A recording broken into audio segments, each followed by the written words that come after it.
அஸ்ஸலாமு அலைக்கும். Good evening. இன்னைக்கு நாங்க பார்க்க போற விஷயம் 2025 ஆண்டு பாஸ்ட் பேப்பர். 2025 ஆண்டு மார்க்கிங் சீமை நாங்க இன்னைக்கு டிஸ்கஸ் பண்ண போறோம். ஸோ கவனமாக கேட்டுக்கொள்ளுங்க. சரி, இப்ப நாங்க முதலாவது கேள்விக்கு வருவோம். முதலாவது கேள்வி பகுதியே 1 தொடக்கம் 20 வரையுள்ள ஒவ்வொரு வினாவுக்குமான சரியான அல்லது மிக பொருத்தமான விடையை தெரிவு செய்யணும். 1 தொடக்கம் 20 வரையுள்ள வினாவுக்கு சரியான மிக பொருத்தமான. அப்ப இந்த இடத்துல சரியான என்ற வார்த்தையும் தரப்பட்டிருக்குது, மிக பொருத்தமான என்ற வார்த்தையும் இங்க பயன்படுத்தப்பட்டிருக்குது. அப்ப நாங்க யோசிக்கணும், சரியானது என்றால் சரியான ஒரு விடையை தெரிவு செஞ்சா போதும் தானே, அது என்ன மிக பொருத்தமானது அப்படின்னு யோசிக்கலாம். அப்படி இல்லை, சரியானது மிக பொருத்தமானது அப்படின்றால் இதுக்குள்ள சரியான விடயம் இருக்கும், அதையும் தாண்டி அதை விட சரியான மிக பொருத்தமான ஒரு விடயம் அதுக்குள்ள இருக்கும் என்றதான் இதுல அர்த்தம். அதை நாங்க விளங்கிக் கொள்ளணும். சரியானது மிக பொருத்தமானது. அப்ப மிக பொருத்தமான விடை அப்படின்னு சொல்லும் போது சரியான விடை ஒன்று இருக்கும், அதையும் தாண்டி அதுக்கும் மேல மிக பொருத்தமான ஒரு விடையும் அதுக்குள்ள இருக்கும் என்றதான் அதுல அர்த்தம். அதை நாங்க விளங்கிக் கொள்ளணும். ரைட், இப்ப முதலாவது கேள்வியை பார்ப்போம். நாம் ஏன் அரசியல் விஞ்ஞானத்தை கற்க வேண்டும்? நாம் ஏன் அரசியல் விஞ்ஞானத்தை கற்க வேண்டும்? அப்ப அரசியல் விஞ்ஞானத்தை ஏன் நாங்க படிக்கணும் அப்படின்னு கேட்கிறாங்க. முதலாவது கூற்ற பாருங்க, அரசியல் பிரச்சனைகள். முதலாவது கூற்று, அரசியல் முறைமைகள் எப்படி செயல்படுகிறது என்பதை விளங்கிக் கொள்வதற்காகும்.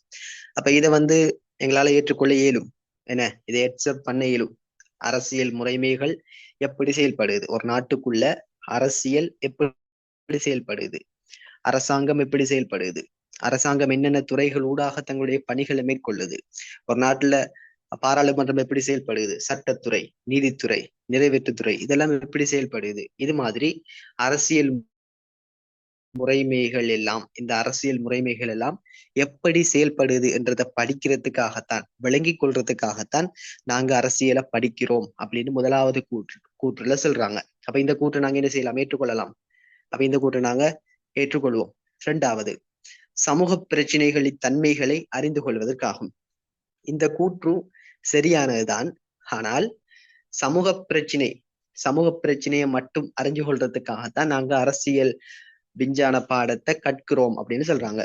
அதை எங்களால கொஞ்சம் ஏற்றுக்கொள்ள இயலாது. என்ன காரணம், அதுக்குத்தான் சமூகவியல் என்ற துறை இருக்குது, இது அரசியல். அப்ப சமூகவியல் என்கிற அந்த துறையில நாங்க சமூக பிரச்சனைகள் பத்தி அறிந்து கொள்ளலாம். சமூகத்துல வர்க்கங்கள் பிரிக்கப்பட்டிருக்கும், சாதி வர்க்கங்கள், இப்படி சமூகத்துல இருக்கக்கூடிய பிரச்சனைகள் அறிஞ்சு கொள்றதுக்கு சமூகவியல் பாடம் இருக்குது. ஆனா இங்க அரசியல் பாடத்தை நாங்க ஏன் படிக்கணும் என்றதான் இதுல கேள்வி. ஆகவே இரண்டாவது கூற்று ஏற்றுக்கொள்ள முடியாது. சமூக பிரச்சனையை அறிந்து கொள்றதுக்காக அதுக்கு சமூகவியல் பாடம் இருக்கு. அடுத்தது, மனித நடத்தைகளை அறிந்து கொள்றதுக்காக, மனித நடத்தைகளை அறிந்து கொள்றதுக்காக. அப்ப அரசியலை வெறுமனே மனித நடத்தையை மட்டும் கற்கக்கூடிய ஒரு பாடமாக எங்களால செய்ய இயலாது, ஏற்றுக்கொள்ள இயலாது. மனித நடத்தையை அறிஞ்சு கொள்றதுக்காக நாங்க ஏன் அரசியல் விஞ்ஞானத்தை படிக்கணும்? அதுக்கு சைக்காலஜி வேறையாக பாடம் இருக்குது. சைக்காலஜி, மனிதன் நடத்தை, மனிதன் உளவியல், அது சம்பந்தமாக படிக்கிறதுக்கு சைக்காலஜி பாடம் இருக்குது. அப்ப அதனை இங்க நாங்க அரசியலுக்குள்ளேயே நாங்க மனித நடத்தையை பத்தி படிக்கணும்? அது பொருத்தமான விடையை என்று எங்களால சொல்ல இயலாது. என்ன, சரியாக விடையாக இருந்தாலும் பொருத்தமான விடையாக எங்களால் எடுக்க இயலாது. ஏன் நான் சரி என்று சொல்ல சொன்னால், அரசியல் விஞ்ஞானத்துல ஒரு பகுதிக்குள்ள மட்டும்தான் நாங்க மனித நடத்தையை பத்தி படிக்கிறோம். நடத்தைவாதம் என்ற அந்த ஒரு பகுதிக்குள்ள மட்டும்தான் மனித நடத்தை பற்றி படிக்கிறோமே தவிர எல்லா இடத்துலையும் ஃபுல் அண்ட் ஃபுல் பொலிட்டிக்கல் ஃபுல்லாவே மனித நடத்தை பற்றி படிக்கணும் அப்படின்ட்டு எந்த ஒரு அவசியமும் இல்லை. என்ன, அப்ப அந்த கூற்றை நாங்க பிழையாக எடுக்கலாம். அடுத்தது, அரசு மற்றும் அரசாங்கத்தின். அப்ப முதல் வரிய பார்க்கும் பொழுது சில பேர் யோசிப்பாங்க, முதல் வரிய வாசிச்சுட்டு ரைட் இதுதான் ஆன்சர் அப்படின்னா ஆன்சரை போட்டுருவாங்க. அப்படி இல்லை, ஃபுல்லா வாசிக்கணும். ஒரு கூற்ற முழுமையாக வாசிக்கணும். விலங்கல்லையா, 2க்கு 3 தரம் வாசிக்கணும், 2-3 தரம் வாசிக்கணும் விலங்கல்னு சொன்னால். அப்ப அரசு மற்றும் அரசாங்கத்தின், ஓகே, அது இருக்கட்டும். அரசு மற்றும் அரசாங்கத்தின் ஆன்மீக அடிப்படைகளை, இந்த இடத்துல பாருங்க, ஒரே ஒரு வார்த்தை மொத்த கூற்றையும் பிழையாக்கிட்டு, அரசு மற்றும் அரசாங்கத்தின் அடிப்படைகளை அடையாளம் காண்பதற்கு அப்படின்றால் அதை கொஞ்சம் சரியாக எடுக்கலாம். ஆனா இந்த இடத்துல ஆன்மீகம்ங்கிற வார்த்தையை சேர்த்திருக்காங்க. அதனால அந்த கூற்றை நாங்க சரியாக எடுக்க இயலாது.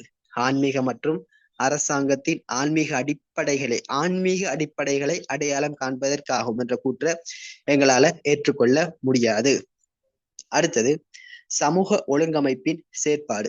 சமூகம் எப்படி ஒழுங்கமைக்கப்பட்டிருக்குது என்று சொல்லியும் சமூகத்தில செயற்பாடுகள் பற்றி அறிஞ்சு கொள்றதுக்காக நாங்க அரசியல் விஞ்ஞானத்தை படிக்கிறோம் அப்படின்னு சொல்றாங்க. பிள்ளை, நான் ஏற்கனவே சொன்ன மாதிரி தான் சமூகவியல் பாடம் தான் இதுக்கு மிக பொருத்தம்.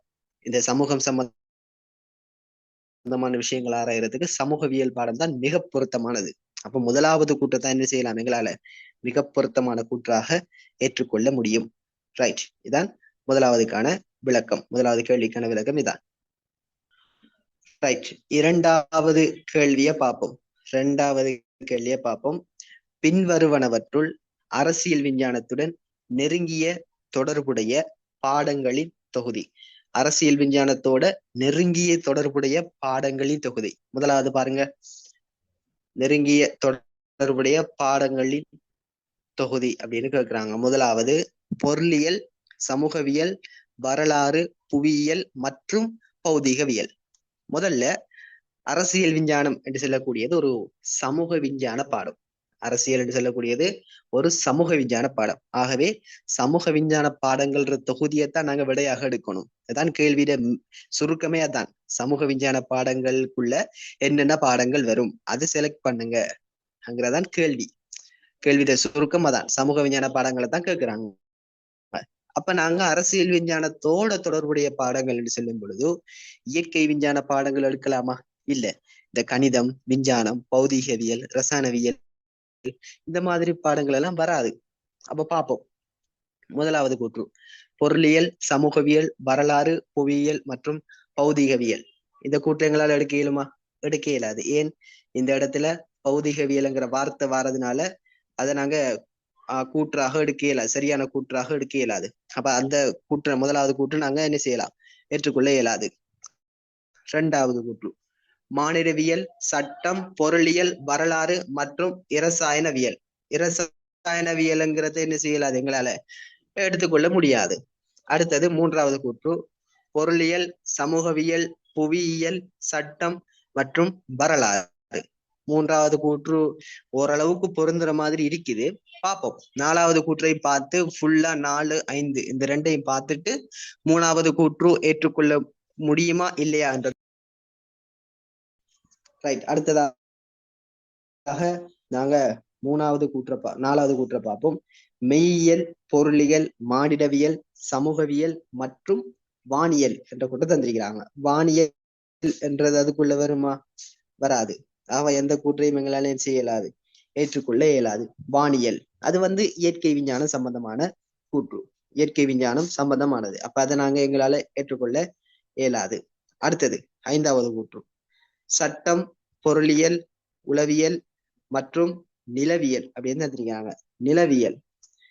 நிலவியலும் என்னது? இயற்கை விஞ்ஞானத்தோட சம்பந்தமான ஒரு கூற்று தான். அப்ப அதையும் எங்களால ஏற்றுக்கொள்ள இயலாது. நிலவியலையும் நாங்க வெட்டுவோம். இப்ப எங்களுக்கு தெரியும் மூணாவது தான் அதுக்கு பொருத்தமான ஆன்சராக வரும். மூணாவது ரைட், மூணாவது தான் அதுக்கு பொருத்தமானது. பாருங்க, பொருளியல், சமூகவியல், புவியியல், அடுத்தது சட்டம் மற்றும் வரலாறு. அப்ப மூணாவது எங்களால் என்ன செய்ய இயலும்? ஆன்சராக எடுக்க இயலும்.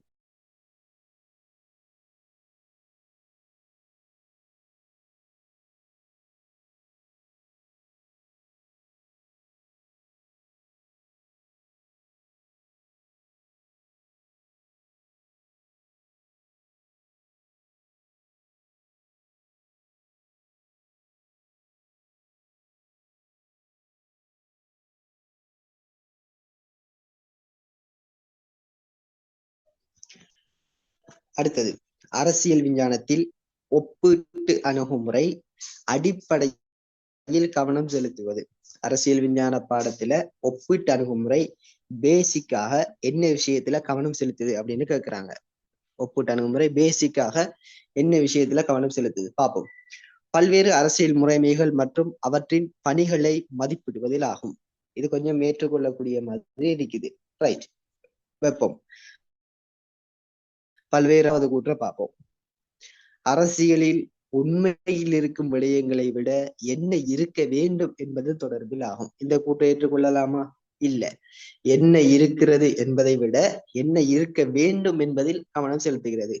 எங்கேயோ கேட்ட மாதிரி இருக்குது. என்ன, இந்த ஒரு கூற்றை நாங்க எங்கேயோ கேட்ட மாதிரி இருக்குது. எங்க கேட்டிருப்போம்? Very good. இது மெய்யியல் அணுகுமுறை, அதாவது தத்துவார்த்த அணுகுமுறையில தான் இந்த கூற்றை நாங்க பார்த்திருப்போம். என்ன, உண்மையில் எது உண்மையில் இருக்க வேண்டும் என்கிறதை விட உண்மையில் எது இருக்கிறது என்பதை விட எது இருக்க வேண்டும் என்பதில் கவனம் செலுத்துகிறது. அடுத்தது, சமூகத்தில் வாழக்கூடிய மனிதர்களின் அரசியல் நடத்தையை கற்பதில் ஆகும். இது என்ன அணுகுமுறை? நடத்தைவாத அணுகுமுறை. Very good. அப்ப இதையும் எங்களால ஏற்றுக்கொள்ள இயலாது. அடுத்தது, பல்வேறு கலாச்சாரங்களை விளங்கிக் கொள்வதில் ஆகும். பல்வேறு கலாச்சாரங்களை விளங்கிக் கொள்வதில் ஆகும். இதுவும் ஒரு அணுகுமுறை தான். ஆனா இது நம்ம சிலபஸ்ல இல்ல. அதாவது பல்கலாச்சார அணுகுமுறை, பல்கலாச்சாரவாத அணுகுமுறை அப்படின்னு சொல்லுவாங்க. அப்ப இந்த கூற்றும் வராது. பார்ப்போம். 4வது கூற்றையும் வச்சு கொள்வோம். 5வது கூற்றை பார்ப்போம். அரசியலுக்கும் பொருளாதாரத்துக்கும் இடையிலான பரஸ்பர உறவில் ஆகும். இந்த கூற்றையும் எங்களால ஏற்றுக்கொள்ள இயலாது. ஏன்? இது அரசியல் பொருளாதார அணுகுமுறை. அப்போ நாங்க பாக்குறோம், 1வது கூற்றும் 4வது கூற்றும் 2ல எந்த கூற்று வரும் அப்படின்னு சொல்லி. 1வது கூற்றை பார்ப்போம். பல்வேறு அரசியல் முறைமைகள், ஒவ்வொரு நாட்டு அரசியல் முறைமைகளையும் எடுத்து ஒப்பிட்டு பார்த்து, அதே மாதிரி அந்த அரசியல் முறைமைகளால என்னென்ன நன்மைகள் கிடைக்குது என்றதையும் ஒப்பிட்டு பார்க்கிறோம். அப்ப இந்த கூற்று ஏற்றுக்கொள்ளக்கூடியதாக இருக்குது. 4வது கூற்று பல்வேறு கலாச்சாரங்களை விளங்கிக் கொள்வதற்காகும். ஒவ்வொரு நாட்டு கலாச்சாரங்களையும் எடுத்து என்ன செய்யலாம்? விளங்கிக் கொள்ளலாம். இப்படியும் பிள்ளைகள் யோசிக்கும், ஒவ்வொரு நாட்டு கலாச்சாரங்களையும் எடுத்து எங்களால விளங்கிக் கொள்ள இயலாதா அப்படின்னு சொல்லி. அப்படி இல்லை. இது கேள்வியில கேட்கப்பட்ட கேள்வி அடிப்படையில என்ன விஷயத்துல கவனம் செலுத்துது? பேசிக்காகவே அரசியல் ஒப்பீட்டு அணுகுமுறை பேசிக்காகவே அரசியலுக்குள்ளதான் போகுது. அரசியல் முறைமைகளை ஒப்பீடு செய்யறது தான் ஒப்பீட்டு அணுகுமுறைன்ற அடிப்படை. அப்ப அடிப்படையில கவனம் செலுத்தக்கூடியது அப்படின்னு கேட்கும் பொழுது நாங்க அரசியல் முறைமைகள் அதை ஒப்பீடு செய்யறதுதான் ஒப்பீட்டு அணுகுமுறைன்ற அடிப்படை. அப்ப அதைத்தான் நாங்க விலகிக் கொள்வோம். ரைட். அப்ப 1வது தான் நாங்க ஆன்சராக எடுக்க இயலும். அடிப்படை அரசியல்ல தான் முதல்லயே கைதொடுகுது. ஒப்பீட்டு அணுகுமுறை பேசிக்காகவே அரசியலுக்குள்ளதான் போகுது. அப்ப இதுல கவனமாக இருக்கணும். 3வதுக்கு 1வது. ரைட். அடுத்ததாக நாங்க 4வது கேள்வியை பார்ப்போம். பின்வருவனவற்றுள் அரசின் இயல்பை மிகச் சரியாக விளக்கும் கூற்று எது அப்படின்னு கேட்கிறாங்க. அப்ப நான் 5 கூற்று தந்திருக்கிறாங்க. அதுல அரசின் இயல்பை சரியாக விவரிக்கக்கூடிய கூற்று, அரசின் இயல்பை சரியாக விவரிக்கக்கூடிய கூற்று எது அப்படின்னு கேட்கிறாங்க. அப்ப அரசின் இயல்பு நமக்கு தெரியும். ஏன்னா அரசின் இயல்பு என்னென்ன அப்படின்னு சொல்லி பார்ப்போம். 1வது கூற்று, புவியியல் ரீதியாக வரையறுக்கப்பட்ட எல்லைகள் இல்லாத ஒரு தன்னார்வ தொண்டு நிறுவனம் ஆகும். புவியியல் ரீதியாக வரையறுக்கப்பட்ட எல்லைகள் இல்லாத. அப்ப எல்லை இல்லாதது, இந்த ஒரு வசனம், இந்த ஒரு சொல் வரையறுக்கப்பட்ட எல்லைகள் இல்லாத. அப்ப நமக்கு தெரியும் அரசு என்பது ஒரு வரையறுக்கப்பட்ட ஆழ்வுள்ள பிரதேசத்துக்குள்ள இருக்கக்கூடிய ஒரு நிறுவனம். ஆகவே 1வது கூற்று பிழை. ரைட். 2வது கூற்று, தன்னார்வ உறுப்புரிமையை கொண்ட ஒரு ஒழுங்கமைப்பாகும். தன்னார்வ உறுப்புரிமை அப்படின்னு சொல்லக்கூடியது சுய விருப்பப்படி, தன்னுடைய சுய விருப்பப்படி அந்த நிறுவனத்துல இணைஞ்சு கொள்ள முடியும். சுய விருப்பப்படி அந்த நிறுவனத்துல இருந்து விலகி கொள்ளவும் முடியும். இதான் தன்னார்வ உறுப்புரிமை அப்படின்னு சொல்லக்கூடியது. ஆனால் அரசின் உறுப்புரிமை அந்த அரசில இணைந்தே ஆகணும். கட்டாயம் அந்த அரசில இருந்தே ஆகணும். இதான் கட்டாய உறுப்புரிமை. ஆனா இங்க தன்னார்வ உறுப்புரிமை அப்படின்னு வந்திருக்குது. அதனால அந்த கூற்று பிழை. ஏன்? சுய விருப்பப்படி அரசியல இணையவும் மேலாது, சுய விருப்பப்படி விலகி கொள்ளவும் மேலாது. அப்ப 2வது கூற்றும் பிழை. அடுத்தது, மூன்றாவது கூற்றை பார்ப்போம். பாதுகாப்பு மற்றும் பொருளாதார நன்மைகளுக்காக உருவாக்கப்பட்ட. இவ்வளவும் சரி. பாதுகாப்பு மற்றும் பொருளாதார நன்மைகளுக்காக உருவாக்கப்பட்ட, இவ்வளவும் சரியானதுதான். பாதுகாப்புக்காகவும் பொருளாதார நன்மைகளுக்காகவும் உருவாக்கப்பட்டதுதான் இந்த அரசு. ஆனால் பின்னால வரக்கூடிய கூற்றுக்களையும் நாங்க என்ன செய்யணும்? கவனிக்கணும். பின்னால வரக்கூடிய கூற்றுக்களை நாங்க கட்டாயம் பார்க்கணும். என்னது? ஒரு தற்காலிக நிறுவனம் ஆகும். தற்காலிகம், டெம்பரரியாக உருவாக்கப்பட்ட ஒரு நிறுவனம் தான் அரசு அப்படின்னு சொல்றாங்க. அது சரியா? பிழை. அப்ப மூணாவது கூற்றை நாங்க பிழையாக எடுக்கலாம். அடுத்தது நாலாவது கூற்று, இறைமை அதிகாரத்தின் ஒரே உரிமையாளர் ஆகும். இது சரி. இறைமை அதிகாரத்தின் ஒரே உரிமையாளர் அரசு. ஆகவே அந்த கூற்றங்களால சரியாக எடுத்துக்கொள்ள இயலும். அடுத்தது அரசாங்கத்தின் ஒரு கருவியாகும். அந்த கூற்று எடுக்க இயலுமா? இல்லை. அரசாங்கத்தின் கருவி அப்படின்னு சொன்னால் அரசாங்கத்துக்காக வேலை செய்யக்கூடியவர் தான் இந்த அரசு அப்படின்னு சொல்றாங்க. அந்த கூற்றங்களால எடுக்க இயலுமா? இல்ல, சரியாக எடுக்க இயலாது. அது பிழை. அரசாங்கத்தின் சேவையாளன் அரசு இல்ல, அரசின் சேவையாளன் தான் அரசாங்கம். ஆகவே அந்த கூற்றும் பிழையானது. அப்ப விடை நாலாவது. ரைட். அடுத்ததாக நாங்க பார்ப்போம், பின்வரும் அரசியல் கருத்தியல்களில் எது சமூக சமத்துவம் மற்றும் உற்பத்தி வழிமுறைகளின் பொது உடைமை போன்ற தத்துவங்களை வலியுறுத்துகின்றது.